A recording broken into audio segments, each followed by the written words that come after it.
स्वागत है आप सभी का हमारे जीके की ऑनलाइन क्लास में। और हम पढ़ रहे हैं मारवाड़ के राठौड़ राजवंशों को हम पढ़ रहे हैं। और हमने पिछली जो हमारी क्लास है उसमें हमने पढ़ा है रणमल राठौड़ को हमने पढ़ा है हमारी पिछली क्लास में। और हम रणमल राठौड़ के बारे में क्या पढ़ा कि रणमल राठौड़ जो मेवाड़ पर अपना आधिपत्य जमाता है।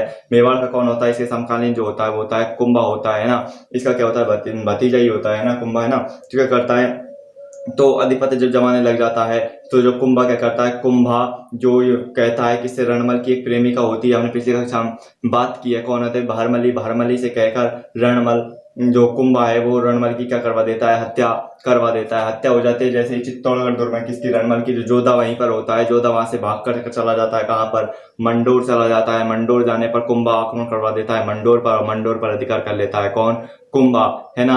और जो राव जोधा होता है, कौन, राव जोधा, ये भाग कर कहाँ चला जाता है, फिर काहुनी गांव चला जाता है। काहुनी गांव में से फिर पुनः आक्रमण करता है किस पर, मंडोर, मारवाड़ पर, क्योंकि मारवाड़ पर किसका अधिकार हो जाता है, कुंभा का अधिकार हो जाता है ना। ये हमने पढ़ लिया था हमारी पिछली कक्षा में, है ना। और ये भी हमने जानकारी ली थी कि जब जो मेवाड़ का जो कुंभा था, है ना, वो जब मालवा और गुजरात के युद्धों में व्यस्त होता है तो उस समय जो राव जोधा होता है वो क्या कर लेता है, मारवाड़ पर अधिकार कर लेता है। यहाँ तक हमने बात हमारी पिछली क्लास में कर ली है। और यहाँ से आगे की बात हम आज पढ़ेंगे, ठीक है। तो यहाँ तक आगे की बात हम शुरू करते हैं, है ना। तो हमने रणमल की हत्या करा दी थी कब, 1438 ईस्वी में भारमली के द्वारा, ठीक है। उसके बाद हम बात करें उसका पुत्र, रणमल का पुत्र कौन, राव जोधा शासक बनता है मारवाड़ का 1438 से 1489 ईस्वी में, ठीक है। तो क्या होता है, जब ये शासक बन जाता है, यानी कि जब जो मेवाड़ का कौन होता है, कुंभा होता है, वो व्यस्त होता है, किसी में व्यस्त होता है मेवाड़ का कुंभा, आप जानते होंगे, वो मालवा और गुजरात के अभियानों यानी युद्धों में व्यस्त होता है। उस समय आप ये कहाँ पर, मारवाड़ का क्या बन जाता है, शासक बन जाता है, यानी अधिकार कर लेता है मारवाड़ पर, ठीक है। तो इस राव जोधा के पिता कौन है, आप जानते ही होंगे। इसके पिता कौन है, इसके पिता है रणमल। कौन है इसके पिता, रणमल, आप सभी जानते हैं। अगर आपसे इसकी माता पूछे, किसकी, राव जोधा की, आपसे माता पूछे, माता कौन है, तो इस राव जोधा की जो माता है वो है कोडमदे। कौन है, कोडमदे इसकी क्या है, कोडमदे इसकी माता है। ये कोडमदे क्या कराती है, कोडमदेसर बावड़ी का निर्माण करवा दी है। क्या करवा दी है, कोडमदेसर बावड़ी का निर्माण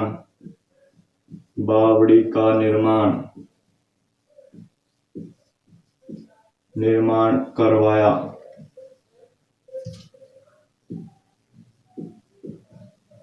ठीक है, कौन, ये कोडमदेसर क्या करवाती है, कोडमदेसर बावड़ी का निर्माण करवाती है, ठीक है। कौन, ये कोडमदेसर राव जोधा की माँ, है ना, ठीक है। अब क्या हुआ, इधर कौन है, राव जोधा है, और हम बात कर रहे थे किसकी, मेवाड़ की। मेवाड़, है ना, मेवाड़ कौन है, मेवाड़ में कौन था इस समय, कौन था, कुंभा। कौन था, कुंभा। इस समय कौन था, मेवाड़ में कौन था, कुंभा, है ना। तो कुंभा था, तो क्या होता है, इन दोनों में विवाद चल रहा था, मेवाड़ और कहां पर, मारवाड़ में क्या चल रहा था, विवाद चल रहा था। तो राव जोधा की बुआ होती है, बुआ कौन होती है, हंसाबाई, और कुंभा की क्या होती है, दादी होती है ना। और किसकी, मौखल की क्या होती है, पत्नी होती है। आपको याद होगा मौखल का पुत्र है कौन, कुंभा, है ना। तो क्या होता है, जो इनकी जो बुआ है, इन दोनों में विवाद चल रहा है, लंबे समय तक विवाद चलता रहता, क्या होता है, युद्ध चलता रहता है। रणमल की मृत्यु के बाद तो दोनों ही परिवार के सदस्य हैं, जब ये इन दोनों को लड़ते हुए देखती है तो क्या सोचते हैं, वो इन दोनों में संधि करवाने की सोचती है, और क्या करती है, संधि करवा देती है। इन दोनों के बीच में संधि होती है, कौन सी, आवल बावल की संधि होती है। कब होती है, 1453 ईस्वी में। 1453 ईस्वी में कौन सी संधि होती है, आवल बावल की संधि होती है। कौन सी, आवल बावल की संधि होती है। कौन सी, आवल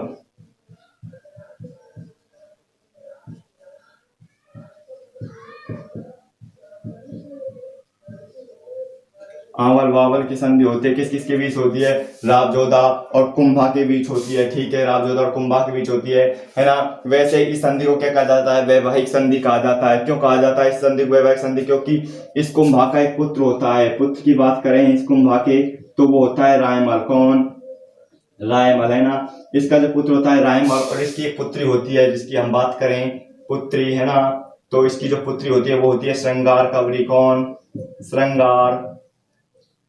श्रृंगार कवरी, इसकी क्या है, पुत्री है। कौन, श्रृंगार कवरी। इस श्रृंगार कवरी का जो विवाह हो जाता है, इसके साथ क्या हो जाता है, विवाह हो जाता है। विवाह, विवाह कब होता है, कब होता है, संधि कब हो रही है, 1453 ईस्वी से। विवाह भी कब होगा, 1453 ईस्वी में, ठीक है। विवाह 1453 किसके साथ हो जाता है, कुंभा के पुत्र रायमल के साथ हो जाता है। किसका विवाह, श्रृंगार कवरी का, राजयोधा की क्या है, पुत्री है ना, इस संधि के तहत, है ना, ठीक है। अब इसमें से क्वेश्चन एक ये भी पूछा जाता है कि जो ये संधि हुई था, इसका केंद्र क्या था, संधि का केंद्र क्या था, तो वो संधि का केंद्र था, संधि का केंद्र अगर पूछा जाए आपसे, तो संधि का केंद्र क्या, अगर आपसे पूछा जाए संधि का केंद्र क्या था, संधि का केंद्र, केंद्र है ना, संधि का केंद्र है ना, तो केंद्र क्या, केंद्र था सोजत पाली। क्या था, कन संधि का केंद्र सोजत, क्या था, सोजत पाली, सोजत पाली था। क्या था, सोजत था संधि का केंद्र। सोजत कहाँ पर है, पाली में। ये क्या था, संधि का केंद्र था। अगर एक क्वेश्चन और पूछा जाता है संधि के तहत कि इस संधि की मध्यस्थता किसने निभाई, तो इस संधि की मध्यस्थता किसने करी थी, हमने बात की हंसाबाई ने। किसने की थी, हंसाबाई। कौन, राजयोधा की क्या है, बुआ है, और कुंभा की क्या है, दादी है। तो अगर आपसे पूछा जाए मध्यस्थता, क्या मध्यस्थता, मध्यस्थता किसने निभाई, मध्यस्थता की थी किसने, हंसाबाई ने। हंसाबाई के द्वारा क्या की गई, इसकी मध्यस्थता निभाई गई। किसकी, इस संधि की मध्यस्थता किसने निभाई, हंसाबाई ने निभाई। एक बार इसको पुनः समझ लें आप, क्या होता है कि राजयोधा शासक बन जाता है 1438 से 1489 ईस्वी में। कहाँ का, मारवाड़ का शासक बन जाता है। इसके पिता की अगर बात की जाए, किसके, राजयोधा की, तो पिता कौन होता है, रणमल होता है। इसका क्या होता है, पिता होता है। माता की अगर बात की जाए, किसकी, इस राजयोधा की कौडमदेव होती है। ये कौडमदेव क्या करती है, कौडमदेव बावड़ी का निर्माण करवाती है, ठीक है। और क्या होता है कि इन जो राजयोधा और मेवाड़ का कौन, कुंभा, इन दोनों को मतभेद होता है ना, क्योंकि कुंभा पिता की हत्या करा देता है राजयोधा के, किसकी, रणमल की, ठीक है। तो क्या होता है कि इनकी जो बुआ है वो कौन, हंसाबाई। उसकी दादी कौन है, हंसाबाई है। वो इनमें क्या करवाती है, संधि करवाती है। मध्यस्थता में क्या करवाती है, हंसाबाई संधि करवाती है। संधि कौन सी होती है, आवल बावल की संधि होती है। कब होती है, 1453 ईस्वी में होती है ना। इसे क्या कहा जाता है, वैवाहिक संधि कहा जाता है। किसको, आवल बावल की संधि को ये भी कहा जाता है, क्योंकि इसमें जो राजयोधा की पुत्री है कौन, श्रृंगार कवरी, उसका विवाह कर दिया जाता है। किसके, कुंभा के पुत्र किस, रायमल के साथ विवाह कर दिया जाता है ना। अगर आपसे पूछा था संधि का केंद्र क्या था, तो संधि का जो केंद्र था वो था सोजत पाली। क्या था, संधि का केंद्र स्थान था, है ना। आप इसका स्क्रीनशॉट ले सकते हैं, मैं आगे बढ़ता हूँ, है ना। और क्या होता है यहाँ के बाद, है ना, मैं इसको मिटा देता हूँ, ठीक है। यहाँ से मुकर बात होगी। अब इससे हम आगे की बात करेंगे, किसकी, राजयोधा की हम बात कर रहे हैं ना। तो राजयोधा की हम बात करेंगे। अब आपको पता चल गया होगा आवल बावल की संधि कब हुई थी, 1453 ईस्वी में। किस किसके मध्य हुई, है ना, कुंभा और किसके, राजयोधा के मध्य हुई। संधि का नाम क्या था, आवल बावल की संधि था, वैवाहिक संधि थी, है ना। इसमें राजयोधा की पुत्री कौन थी, श्रृंगार कवरी थी। कुंभा का पुत्र कौन था, रायमल था। दोनों का विवाह हो जाता है 1453 ईस्वी में, ठीक है। संधि का केंद्र क्या होता है, सोजत पाली होता है। मध्यस्थता कौन निभाती है संधि की, हंसाबाई इसकी क्या निभाती है, मध्यस्थता निभाती है ना। फिर राजयोधा क्या करवाता है, मारवाड़ को पढ़ रहे हैं तो अब अगली बात करते हैं राजयोधा की, ठीक है। तो ये कौन है, राजयोधा है, कहाँ का है, मारवाड़ का। ये क्या करता है, 1459 ईस्वी में। कब, 1459 ईस्वी में जोधपुर नगर बसाता है। क्या करता है, जोधपुर नगर की स्थापना करता है 1459 ईस्वी में। क्या करता है, जोधपुर नगर बसाता है, नगर बसाता है। कौन बसाता है, जोधपुर नगर। ये राजयोधा होता है 1459 ईस्वी में। क्या करता है, जोधपुर नगर बसाता है, ठीक है ना। इसकी बात की, ये क्या करता है 1459 ईस्वी में, एक और करता है। एक पहाड़ी होती है जिसकी हम बात करेंगे, उस पहाड़ी का नाम है चिड़ियाकूट की पहाड़ी। कौन सी पहाड़ी होती है, चिड़ियाटुक पहाड़ी। कौन सी, हम लिख देते हैं यहाँ पर, चिड़ियाटुक पहाड़ी, है ना। कौन सी पहाड़ी है, चिड़ियाटुक पहाड़ी है। इस चिड़ियाटुक पहाड़ी पर क्या करता है ना, एक व्यक्ति होता है। चिड़ियाटुक पहाड़ी, है ना, ये क्या है, एक पहाड़ी है, चिड़ियाटुक पहाड़ी, है ना। इस पर क्या करता है, एक व्यक्ति, राजा राजाराम व्यक्ति की क्या दे देता है, बलि दे देता है। और किसका निर्माण करता है, मेहरानगढ़ दुर्ग का निर्माण करता है। इस पहाड़ी पर क्या करता है, चिड़ियाटुक पहाड़ी पर क्या करता है, मेहरानगढ़ दुर्ग, क्या, मेहरानगढ़ दुर्ग का निर्माण, मेहरानगढ़ मेहरानगढ़ दुर्ग का निर्माण है ना। किस दुर्ग का निर्माण किया जाता है? मेहरानगढ़ दुर्ग का निर्माण किया जाता है। अगर आपसे पूछा जाए कि इस जब मेहरान दुर्ग का निर्माण किया गया था, इसमें किस व्यक्ति की बलि दी गई थी? चिड़ियाघर पहाड़ी पर राजा राजाराम व्यक्ति की बलि दी गई थी। बलि दी गई थी किसकी? बलि। अगर आपसे पूछा जाए बलि है ना, तो बलि जो दी गई थी वो दी गई थी किसकी? बलि है ना, बलि है ना। बलि दी गई थी राजिया या राजाराम व्यक्ति की क्या दी गई थी? बलि दी गई थी। इस मेहरानगढ़ दुर्ग का जब निर्माण किया गया था, ठीक है। इस मेहरानगढ़ दुर्ग को और भी कई नामों से जाना जाता है। इस मेहरानगढ़ दुर्ग का है ना मयूरगढ़ दुर्ग भी कहते हैं ना। इससे पहले ये जान लें कि मेहरानगढ़ दुर्ग का निर्माण किसके आशीर्वाद से किया गया था? इसका दुर्ग का निर्माण, मेहरानगढ़ दुर्ग का निर्माण करणी माता के आशीर्वाद से किया गया था। दुर्ग का निर्माण करणी माता के आशीर्वाद से, करणी माता के आशीर्वाद से क्या किया? करणी माता के आशीर्वाद से इस दुर्ग का क्या कर देता है? निर्माण कर देता है। कौन कर देता है?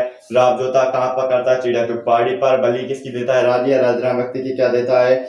बलि देता है, ठीक है। और बलि देगा, मेहरानगढ़ दुर्ग का निर्माण करता है। दुर्ग का नाम क्या?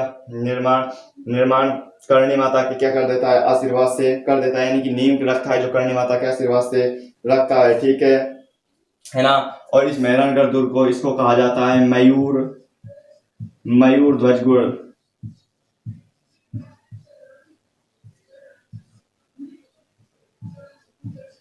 है ना। किसको? इस जो मेहरानगढ़ दुर्ग है ना, इसको मयूर ध्वजगढ़ दुर्ग भी कहा जाता है। मयूर ध्वजगढ़ दुर्ग कहा जाता है। किस दुर्ग को कहा जाता है? इस मेहरानगढ़ दुर्ग को मयूर ध्वज दुर्ग भी कहा जाता है, ठीक है ना। और इसमें ये बात हो रही, इस मेहरानगढ़ दुर्ग में है ना, कौन? ये राव जोधा। कौन? ये राव जोधा क्या कराता है? नागणीची माता व चामुंडा माता के मंदिर का निर्माण करवाता है। कौन? मेहरानगढ़ दुर्ग में राव जोधा। नागणीची माता कौन सी?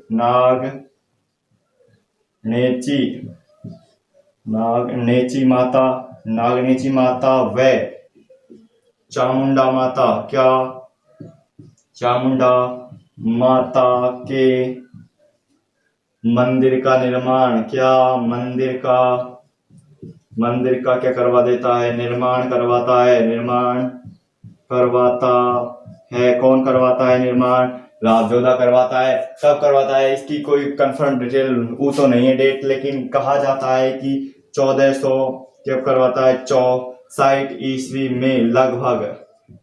कंफर्म नहीं पता है, इसलिए इसको कह सकते हैं लगभग, ठीक है ना। 1460 ईस्वी में क्या करवा देता है? लगभग किसकी? इस नागणीची माता व चामुंडा माता का निर्माण करवाता है मेहरानगढ़ दुर्ग में, ठीक है। एक बार इसको पुनः समझ लें कि राव जोधा है ना 1459 ईस्वी में जोधपुर नगर बसाता है, ठीक है। स्थापना करता है ना चिड़ियाटूक पहाड़ी पर। और इस 1459 ईस्वी में क्या था? चिड़ियाटूक पहाड़ी पर एक व्यक्ति होता है, जिस व्यक्ति का नाम होता है राजिया राजाराम। उस व्यक्ति की क्या देता है? बलि देता है। और मेहरानगढ़ दुर्ग का क्या कर देता है? निर्माण कर देता है, ठीक है। और दुर्ग का निर्माण यानी कि जो नींव रखता है वो करणी माता के आशीर्वाद से रखता है, ठीक है। इस मेहरानगढ़ दुर्ग को मयूर ध्वजगढ़ दुर्ग के नाम से भी जाना जाता है। इस मेहरानगढ़ दुर्ग में क्या राव जोधा होता है? वो नागणीची माता, चामुंडा माता के मंदिर का क्या निर्माण करवाता है। कब करवाता है? 1460 ईस्वी लगभग में करवाता है, ठीक है। आपके ये अच्छी तरह से समझ में आ गया होगा, ठीक है ना। ये हो गया कंप्लीट, ठीक है। अब एक बात और याद रखना, इसकी एक पत्नी और होती है। कौन? इसको मैं मिटा ही देता हूँ, उसके बाद ही बताऊंगा मैं इसको ना। आप याद रखना 1459 जोधपुर नगर की स्थापना करता है। चिड़ियाटूक पहाड़ी पर बलि देता है। राजा राजाराम भक्ति की मेहरानगढ़ दुर्ग का निर्माण करता है। दुर्ग का निर्माण करणी माता के आशीर्वाद से करता है। मयूर ध्वजगढ़ दुर्ग कहा जाता है। और राव जोधा नागणीची माता व चामुंडा माता के मंदिर का निर्माण करता है, ठीक है। कब करता है? लगभग 1460 ईस्वी में करता है। किसका? नागणीची माता और चामुंडा माता के मंदिर का निर्माण, ठीक है। अगली हम बात करते हैं, हमने इसकी पिता की बात की, किसकी? रणमल की। हमने इसकी माता पढ़ी कौन? कोडम देसर। अब हम इसकी पत्नी को भी पढ़ लेते हैं ना। इसकी पत्नी होती है कौन? पत्नी, ठीक है। इसकी पत्नी को हम पढ़ते हैं, तो इसकी पत्नी होती है कौन? जमसादे। कौन? जशमादे होती है इसकी पत्नी। कौन? जशमादे क्या होती है? जशमादे क्या होती है? इसकी क्या होती है?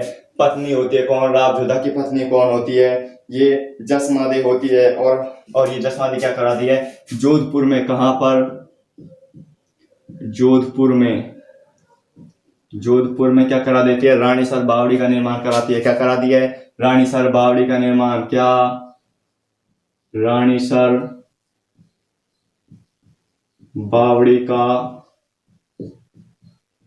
निर्माण, रानीसर बावड़ी का निर्माण कौन करवा देती है, ये जसमादे क्या करा देती है, रानीसर बावड़ी का निर्माण करवा दिए। कहाँ करवाती है, जोधपुर में करवाती है। ठीक है, ये कौन है, रावजोधा की क्या है, पत्नी है ना। इस रावजोधा की जो मृत्यु हो जाती है, वो मृत्यु की हमने डिटेल यहाँ पर लिख रखी है। क्या, मृत्यु, शासनकाल कब खत्म होता है, 1489 में। तो मृत्यु भी कहाँ हो जाती है इसकी, 1489 ईस्वी में क्या हो जाती है, इसकी मृत्यु हो जाती है। ठीक है, ये हमने बात की। अब हम रावजोधा के पुत्रों के बारे में पढ़ेंगे। किसके बारे में, रावजोधा के पुत्र, क्या, रावजोधा के क्या पढ़ेंगे हम, पुत्रों के बारे में पढ़ेंगे। तो इसके पुत्र जो प्रमुख हैं, जिनके बारे में बात की जाती है, वो कितने पुत्र हैं, 5 पुत्र हैं जिनके बारे में बात की जाती है। पहला होता है, जो पुत्र होता है, निम्मा होता है, कौन, निम्बा, इसका पहला पुत्र होता है। ठीक है, दूसरा पुत्र के बारे में जो बात की जाती है वो होता है दूंधा, कौन होता है, दूंधा। और तीसरा पुत्र के बारे में बात की जाती है वो होता है सातर, है ना। चौथा पुत्र के बारे में जो बात की जाती है वो होता है सूजा, कौन सा होता है, सूजा होता है। और 5वां पुत्र जो होता है वो होता है बीका, कौन सा, बीका। इन 5 पुत्रों के बारे में जानकारी मिलती है। ठीक है, तो ये निम्बा होता है, ये क्या होता है, इसकी क्या हो जाती है, बचपन में क्या हो जाती है, मृत्यु हो जाती है। क्या हो जाती है, बचपन में, क्या, बचपन में हो जाती है इसकी क्या मृत्यु, किसकी, निम्बा की बचपन में क्या हो जाती है, मृत्यु हो जाती है। और ये धूंधा होता है, ये क्या करता है, धूंधा क्या करता है, मेड़ता में क्या, मेड़ता में क्या करता है, राठौड़ वंश की स्थापना, राठौड़ वंश की क्या कर देता है, वंश की स्थापना करता है। क्या करता है, स्थापना, कौन, ये धूंधा क्या है, मेड़ता में राठौड़ वंश की, मेड़ता का है, नागौर में। ठीक है, और ये सातलदेव रावजोधा के बाद क्या बनेगा, अगला शासक बनेगा। इसका शासनकाल की अगर बात की जाए तो 1489 से लेकर कहां से लेकर 1489 से लेकर कहां तक रहेगा, ये रहेगा 1492 ईस्वी तक। कौन रहेगा, राव सातलदेव के बाद राव सूजा शासक बनेगा। ठीक है ना। इसका शासनकाल 1492 से रहेगा और कहां तक रहेगा, 1515 ईस्वी तक इसका शासनकाल रहेगा राव सूजा का, है ना। अब बचा कौन, बीका बचा। इसका कितने पुत्रों की बात की हमने, 5 पुत्रों की बात की, है ना। कौन कौन से, निम्बा, दूंदा, सातल, सूजा और बीका की अगर बात करें तो ये कौन सा पुत्र है, ये है 5वां पुत्र है, कौन, बीका। और ये क्या करता है, जो बीका होता है ना, कौन, ये बीका, है ना, ये हमने लिख दिया इधर, कौन, बीका। ठीक है, ये बीका होता है, ये क्या करता है, 1465 ईस्वी में जांगल प्रदेश चला जाता है। जांगल प्रदेश कहाँ चला जाता है, जांगल प्रदेश कब चला जाता है, जांगल प्रदेश 1465 ईस्वी में। जांगल प्रदेश कौन सा प्रदेश है, बीकानेर वाला कौन सा प्रदेश है, बीकानेर है, वो उसे क्या कहते हैं, जांगल प्रदेश चला जाता है। कौन, बीका। कहाँ चला गया, जांगल प्रदेश में जाकर क्या करता है, राठौड़ राजवंश की स्थापना करता है। कब करता है, 1488 ईस्वी में। 65 में जाता है और क्या कर देता है, और क्या करता है ये, कौन, बीका, है ना। 1488 ईस्वी तक संघर्ष करता है और क्या कर देता है, बीका, यानी कि बीकानेर में जाकर क्या कर लेता है, जांगल प्रदेश में जाता है और क्या करता है, 1488 में राठौड़ राजवंश की स्थापना कर देता है। राठौड़ वंश की स्थापना, राठौड़ राजवंश की क्या करता है, स्थापना करता है। कौन करता है राठौड़ राजवंश की स्थापना, कहां पर, जांगल प्रदेश में यानी कि बीकानेर में। कौन करता है, बीका करता है। इसको आप पुनः समझ लें, है ना। हमने बात की किसकी, रावजोधा की पत्नी कौन है, जसमादे है। जसमादे क्या करती है, जोधपुर में क्या करती है, रानीसर बावड़ी का निर्माण करती है। कौन, जसमादे, है ना, रानीसर बावड़ी की। और ये रावजोधा है, इसकी मृत्यु हो जाती है। कब हो जाती है इसकी मृत्यु, हो जाती है 1489 ईस्वी में, है ना। अब हमने इसकी पिता के बारे में पढ़ लिया, माता के बारे में पढ़ लिया, पत्नी के बारे में पढ़ लिया। हम पुत्रों के बारे में जानकारी लेते हैं, तो है ना। पुत्र होते हैं इसके, जिनके बारे में जानकारी मिलती है। वो 5 पुत्र मेन होते हैं, जिनकी बात करें हम निम्मा, दूंदा, सातल, सूजा और बीका होता है, ठीक है ना। इनमें जो निम्मा होता है इसकी बचपन में ही क्या हो जाती है, मृत्यु हो जाती है। जो दूंदा होता है वो क्या करता है, मेड़ता में क्या करता है, राठौर राजवंश की क्या करता है, स्थापना करता है। और सातल होता है वो राव जोधा के बाद अगला शासक बनता है, कहाँ का, मारवाड़ का। और इसका शासनकाल 1489 से 1492 ईस्वी तक रहता है। और सूजा जो होता है इसका सातल के बाद अगला शासक बनता है, सूजा कहाँ का, मारवाड़ का। इसका शासनकाल की अगर हम बात करें तो इसका शासनकाल जो रहता है वो रहता है 1492 से 1515 ईस्वी तक, ठीक है। और हम बीका की अगर बात करें, ये 5 पुत्र कहा जाता है बीका को। और ये क्या करता है, जो बीका है 1465 ईस्वी में जंगल प्रदेश चला जाता है, ठीक है। कहाँ चला जाता है, जंगल प्रदेश जाता है। और 1488 ईस्वी में क्या करता है, 1488 ईस्वी में राठौर राजवंश की स्थापना करता है, कहाँ पर, जंगल प्रदेश, यानी कि बीकानेर के अंदर। कौन बीका, हम बीकानेर को जब पढ़ेंगे, जब इसकी हम बात करेंगे, है ना। ये जाता है अपने पिता रावजोधा से आज्ञा लेकर और कहता है, पिता कहता है कि तुम जाओ जंगल प्रदेश में और क्या करो, राठौर राजवंश की स्थापना करो, है ना। तो ये कहता है मैं चला तो जाऊंगा, लेकिन मैं अपने राज्य से अलग हो जाऊंगा तो मुझे क्या मिलेगा। तो ये कहता है कि तुम्हें क्या कर राज चिन्ह दे दिए जाएंगे बाद में, जब तुम स्थापना कर दोगे। तो इस कारण ये चला जाता है। और जब पुनः बाद में जब ये राठौर राजवंश की स्थापना करता है, तो जब इसको ये सूजा है जो राज चिन्ह या सातल या सूजा राज चिन्ह नहीं देते हैं, तो ये आक्रमण भी करेगा। उसकी बात हम करेंगे आगा, जब सातल या सूजा के बारे में जब पढ़ेंगे, जब इसका आक्रमण भी होगा, किसका, बीका का, ठीक है। आज की क्लास में हम इतना ही पढ़ेंगे, आगे के और यहाँ से आगे हम अपनी अगली क्लास में पढ़ेंगे। धन्यवाद।